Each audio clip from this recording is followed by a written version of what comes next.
welcome back. I know the last video was kind of thrown together, and it was basically bikinis and like my entire birthday weekend type of thing and everything I did.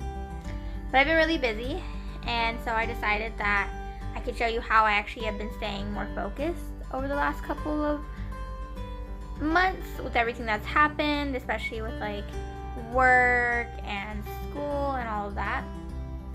So I'm going to show you basically some of my organization tips that I like to use personally in my life, and I've known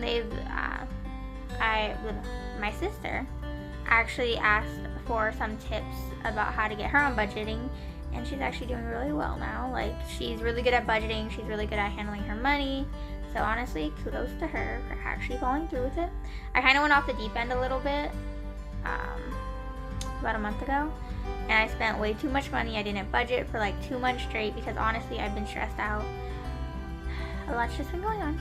But anyways, back to this video. So, organization tip numero uno. Basically, to get organized, you need something to help keep schedule or appointments or something of that nature. So either A, get a calendar, or B, get a planner. One of those two, and I promise you they will work wonders. And I'm only saying that because if you have kids, you need to be able to keep up with their doctor's appointments, dental appointments, their sports, if they're in any sports, when school starts, what's due for school, like their registration paperwork, when you need to go back to school shopping and things of that nature. A calendar is so much easier, or a planner, to actually plan out what you need to buy, what day you should go get it, what time you're gonna go.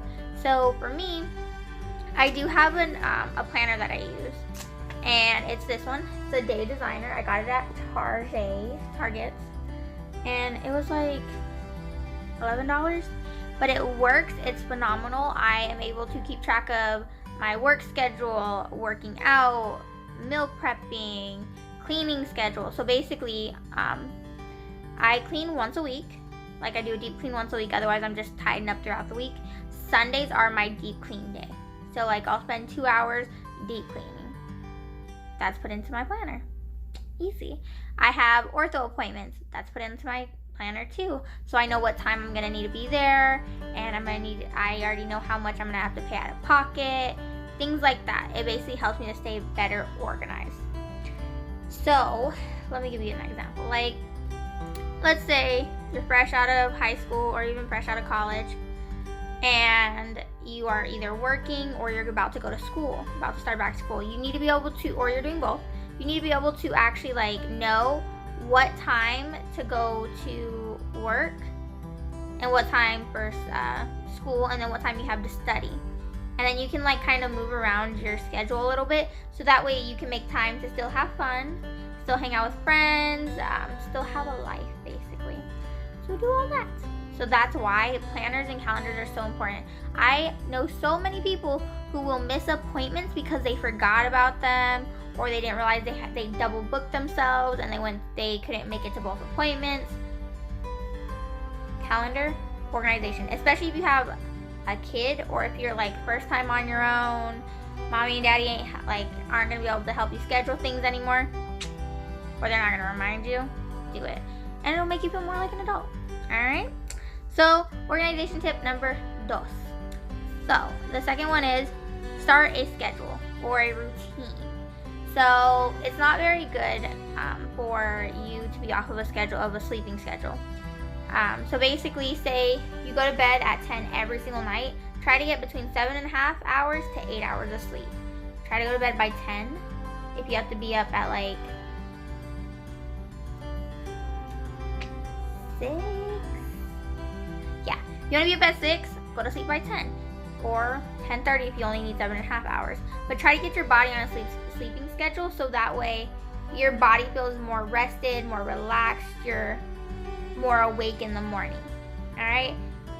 So sleeping schedule. Start meal prepping. I know it's a lot. It's hard. I'm actually gonna start meal prepping yet again this upcoming Sunday. I will be meal prepping, and for the entire week. All my lunches will be meal prepped. Because I get out of work a little late, I typically will cook dinner when I get home. It's easy that way, but for all my lunches, I will be meal prepping them. And it saves you money, saves you time in the long run, and you get to enjoy your lunch or your dinner or whatever. You don't have to worry about cooking or going out to eat. You already have it made, so saves you money, always a bonus. So besides bedtime, start doing a schedule of when you wake up. Like on Saturdays and Sundays, you can sleep in a little bit, but you don't want to sleep in so much that your entire day is gone.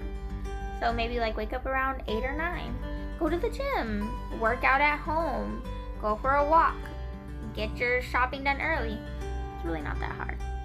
Or if you're a night owl, figure it out that way, where you can go shopping at night, you can go to the gym at night, things like that. So number 3 brings me to budgeting. Biggest thing is budgeting. If you, like myself, have student loans, car loans,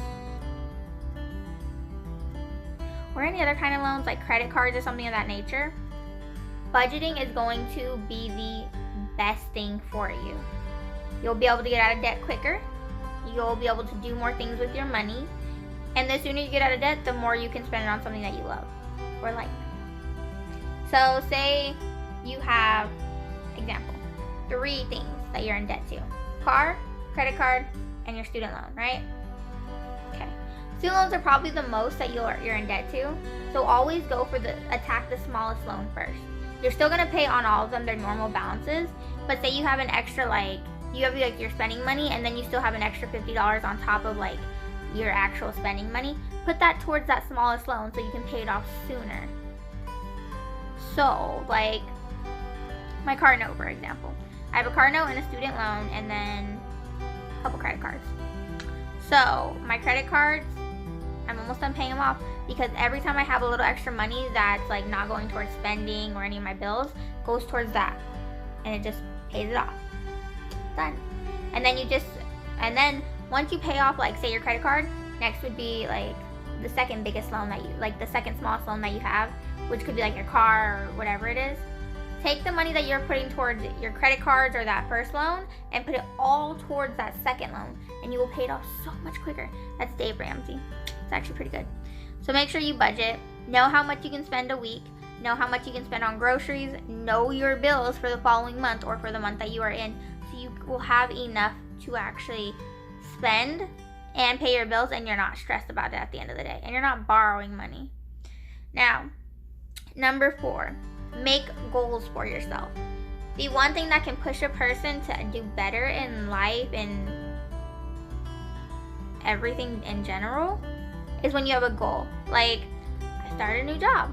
Okay, I want to have a raise within the first year, so I'm going to work my butt off to get that raise. That's a goal. Say you want to buy a house, start planning for that, budgeting for it. You can start 5 years in advance. You can start 10 years in advance. You can start a whole 6 months before you want to buy. Just do what you feel is best for you. So make goals. Like you can do a vision board. Those work really well. So buying a house, buying a car, getting out of debt, traveling more. Sorry my hand is red. I was having a bunch of chamoy with some chips. Anyways. So yeah, just make some goals.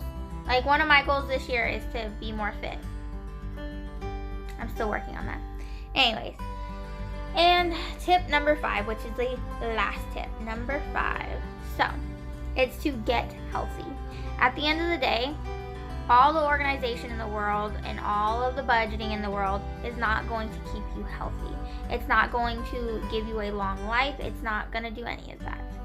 The best bet you're going to get, you'll probably end up with diabetes if you don't take care of your health. You might have a heart attack. So if you want to live a long life, or not a long life, but if you want to live a more productive life, or be organized, but also take care of yourself. Take some days off from work, because at the end of the day, it's work. It will still be there when you get back.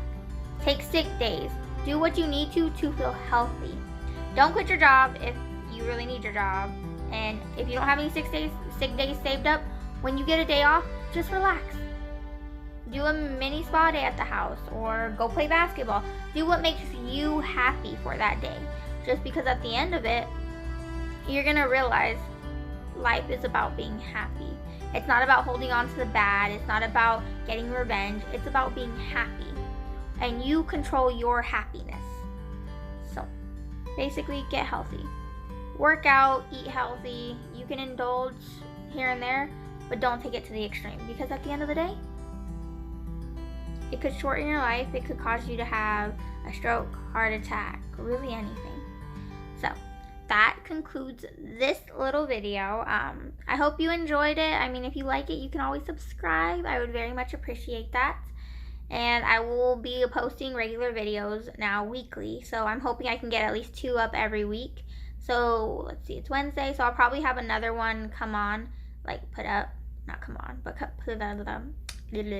another one up on Sunday possibly, but that's start of a new week. So maybe this week I might try, I'll figure it out. Anyways, thank you for watching and I hope you have a blessed day.